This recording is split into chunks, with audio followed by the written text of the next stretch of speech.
Happy birthday, church! We're going to talk about Pentecost, but before we read the story, I want to show you my stall.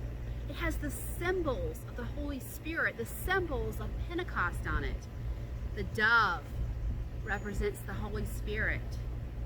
Tongues of fire also represent the Holy Spirit. Listen for the tongues of fire in the story. And it's red, reminding us of the tongues of fire, the flames of Pentecost. Now, before we start, you may want to pause the video and go find a pinwheel and a pom-pom, or make a flame to represent Pentecost. And Katie has a flame here to show you. So get your props ready. This reading is from Acts chapter 2. When the feast of Pentecost came, the disciples were all together in one place. Without warning, there was a sound like a strong wind. Blow your pinwheels. And if you don't have a pinwheel, blow on your hand and feel that air touch your hand. Strong wind, a gale force wind, blow hard. No one could tell where it came from, but it filled the whole building. And then, like a wildfire, shake the pom-poms, hold up the tongues of fire flames. Like a wildfire, the Holy Spirit spread through their ranks, and they started speaking a number of different languages as the Spirit prompted them. Now, there were many Jews staying in Jerusalem just then, devout pilgrims from all over the world. They heard that sound, make that sound, blow. And they came on the run. Then when they heard one after another their own languages being spoken, they were thunderstruck. Make a shocked face, thunderstruck. They couldn't, for the life of them, figure out what was going on. And they kept saying, "Aren't these all Galileans? How come we're hearing them talk in our various languages?" Parthians, Medes, Elamites, visitors from Mesopotamia, Judea and Cappadocia, Pontus and Asia, Phrygia and Pamphylia, Egypt, parts of Libya belonging to Cyrene, immigrants from Rome, both Jews and proselytes, even Cretans and Arabs too. They are speaking our languages, describing God's mighty works. And their heads were spinning. Shake your heads back and forth. Yeah. They're spinning.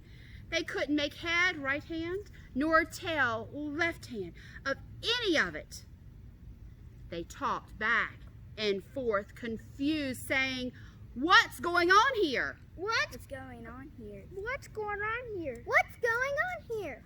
Others joked, "They're drunk on cheap wine." They're drunk on cheap wine. They're drunk on cheap wine. They're drunk on cheap wine. That's when Peter stood up and, backed by the other 11, spoke out with loud urgency. Fellow Jews, all of you who are visiting Jerusalem, listen carefully and get this story straight. These people aren't drunk as some of you suspect. They haven't had time to get drunk. It's only 9 o'clock in the morning. This is what the prophet Joel announced would happen. Joel wrote, "In the last days, God says, I will pour out my spirit," pour out your spirit, flames of fire, and blow the pinwheel, "on every kind of people. Your sons will prophesy, also your daughters. Young men will see visions, and old men will dream dreams. When the time comes, I'll pour out my Spirit on those who serve me, men and women both, and they'll prophesy. I'll set wonders in the sky above and on the earth below. Blood and fire and billowing smoke. Remember those flames, those tongues of fire, billowing smoke? And the sun turning black and the moon blood red. Before the day the Lord arrives, the day tremendous and marvelous. And whoever calls out for help to me, God, will be saved. And the people, they listened. And Peter told everybody the story of Jesus. And that day, the church was born. And that's why we call Pentecost the birthday of the church. So next time you blow out candles on your birthday cake or see somebody else blow them out, look at the flame on the candle and think of the flame of Pentecost. And when they blow that candle,